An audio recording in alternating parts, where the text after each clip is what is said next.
What's going on, everybody? Thanks for tuning back in. Welcome back to the Plan B Racing YouTube channel. Today we're going to be going through what it takes to get through a tech line and what your car, based on how fast do you think it's going to run or what it does run, what components and what parts you need to get through a tech line with ease. Just about every track in the country does it. You go through a tech line, and I know for somebody who is just starting out, like I was a couple of years ago, or somebody with a brand new build, like I also was a couple years ago, that it can be pretty intimidating rolling up to the tech line your first few times.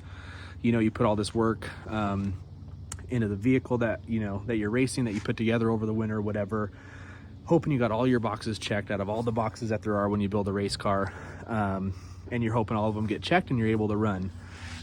Or if you're brand new to drag racing, hopefully this video will ease some of your worries when you're rolling up to the tech line to make sure that you have everything that you need and everything that the techs are going to look for depending on the ET that you think your car is going to run. So we'll start off with the lapse times of like 12 seconds and slower, which is what you're going to find at most of like your test and tunes or grudge nights, or those events where a lot of new people to drag racing come out. Maybe they bring their daily driver, their mom's or dad's truck or whatever, and then we'll work our way up into like the high 9-second, mostly 10-second to like 1150 ET range in the quarter mile. That's where you're going to see most of your full body cars and sportsmen, heavy pro, those kinds of classes. And to do that, we'll be using my 1971 Chevy Nova with a blown small block as an example of some of the safety features and parts and stuff like that tech lines look for, and clear you to go racing for the day. To start out, if your car is 12 seconds and slower, there's really not a ton that you have to worry about. What you're going to want to make sure is that you show up to the track. A lot of times you don't have to have a helmet, but I would just bring a DOT rated helmet. Make sure to always have that with you. I mean, safety is always a good thing. I'd make sure you have a helmet with you, and then you're going to need closed-toe shoes and pants. You can't race in like sandals or shorts or anything like that. Basically every track that I know of is probably going to turn you down if you're racing in something like that. Aside from having those couple of things, really your car just needs to be not absolutely falling apart to go down the track. If you have a pickup, make sure it's clean, make sure that the bed doesn't have a bunch of dirt in it, so when you go off the starting line it doesn't pour dirt everywhere. Have all your lug nuts on your wheels. Make sure that your car has seat belts, the factory seat belts. If you do have aftermarket belts, that they're not expired. And that's really about it. You can really go down the track and get into drag racing with just about any kind of car or pickup. Just make sure it's clean and crap's not falling all over the track, and that you have your a helmet if you need it, closed-toed shoes and pants. And for those 12 seconds in the quarter mile or slower, you should be good to go. Now moving into the faster side, which is going to be your high 9-second cars, all the way through the 10 seconds, even to like into 1150. As far as what you'll need for personal protection, you're gonna want to make sure that you have a helmet as well. This time it's going to need to be DOT and Snell rated. This is my RaceQuip helmet here. Your your Snell sticker is always found inside. It's normally an orange tag like that. If you have a motorcycle helmet, it'll say M2020, or a car one will say SA2020. And the tracks are going to look for if it is Snell 2015 or newer. So you want to make sure to look at that tag if you're buying a new helmet, or even a used helmet, that you are looking for a 2015 and newer sticker. And of course, the same closed-toed shoes and long pants apply in these cars as well. Can't be racing in Crocs or flip-flops or shorts, unfortunately. Another thing that you'll want to make sure that you have is a single layer fire jacket. You'll be able to tell it's a single layer by the SFI rating on the left sleeve. It's a 3.2 A-1, and it's just good practice to have them. They aren't super expensive, but I am required to have one because any car with an aftermarket power adder, whether it be nitrous, a supercharger, turbocharger, anything that's not factory and is going 10 seconds or slower, requires a single layer fire jacket. Anything that has the aftermarket power adder and is going quicker than 10 seconds in the quarter mile requires more protection. Moving inside the car now, what keeps you strapped in, which are the belts. If you are 1149 in the quarter mile or quicker, you're required to have SFI 16.1 belts, and make sure they're not expired. They expire every couple of years. I just had to do mine and they expire. They're good until June 30th, 2025. Next on the car, you're going to have your roll bar, which is this main hoop that goes all the way over. And if your car is 1149, so if you're 1150, you're fine. But as soon as you dip into the 1149 to 11 second flat, it is mandatory that you have a roll bar installed in your car. At 1099 or quicker, or cars that are exceeding 135 miles an hour, the NHRA is going to require you to have a certified cage. And I actually did a video not too long ago of how the NHRA certifies a cage. They can actually come to you, or you can do it at the track. And I will put the link to that video somewhere up here.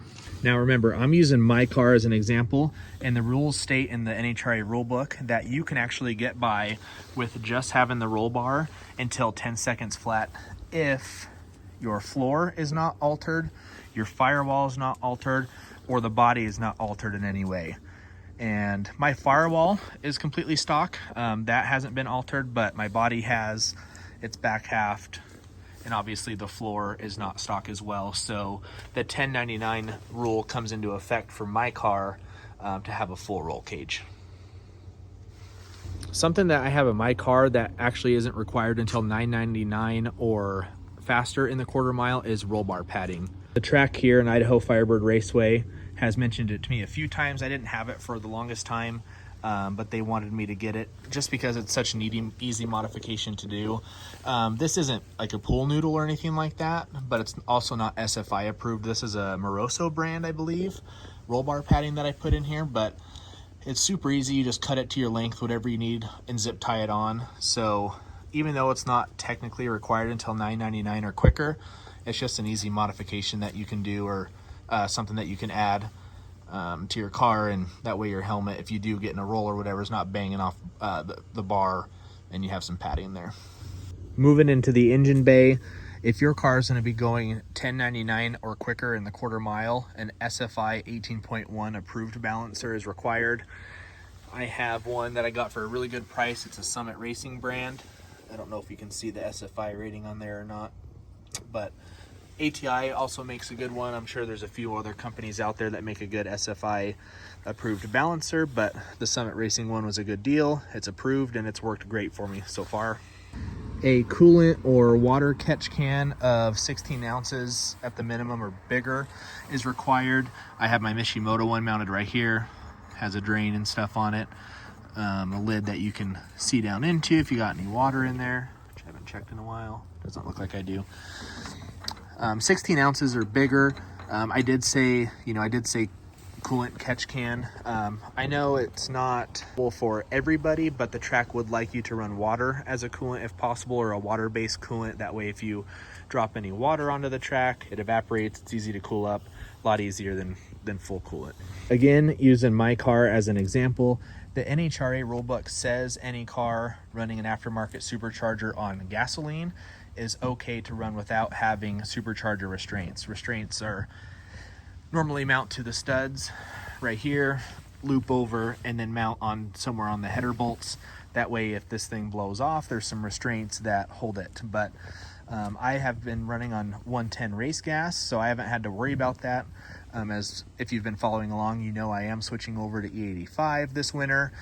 So I'm not sure the rules on E85. I mean, technically it is a different fuel, so I will have to check in on that, but I may just get some supercharger restraints just to be safe. Moving backward in the car, if you're a stick shift, if you're manual, if you're banging gears and you're going 1149 or quicker, the NHRA rulebook says that you need to have a SFI 1.1 or 1.2 SFI rated clutch and flywheel. Again, using mine as an example, it is not a manual, it's an automatic. So 1099 and quicker cars are required to have a transmission shield, which I have on there. I promise it's SFI rated. It's just hard to get to, can't see it right now.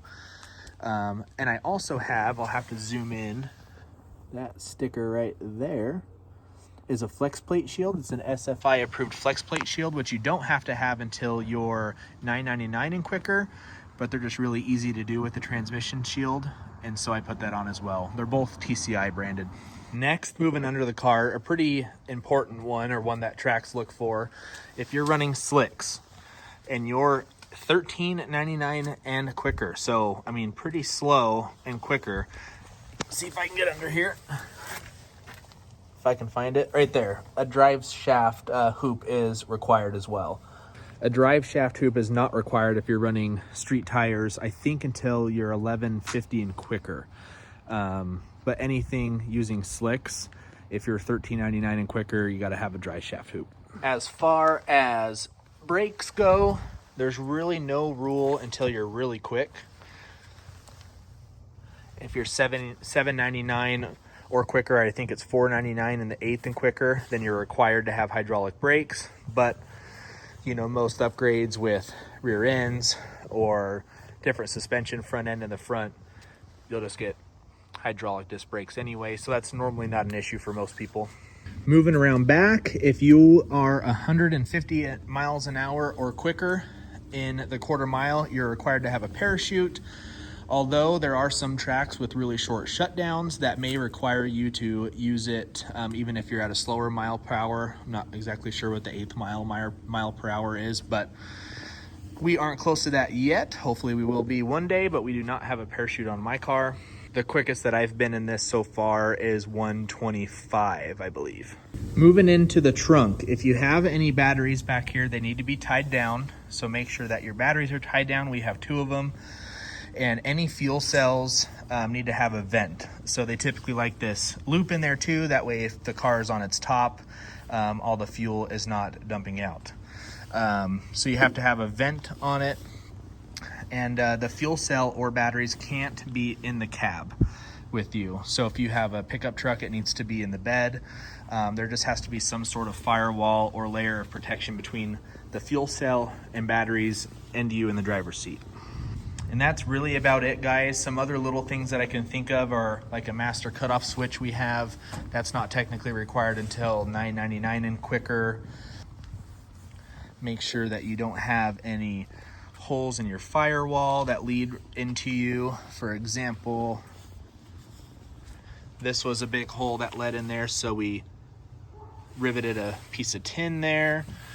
Any wires have grommets going through, that's something that they will look at as well. And really, until you're $9.99 and quicker or $6.39 in the 8th, you can race with just a driver's license. Don't need to have any sort of NHRA license or anything like that.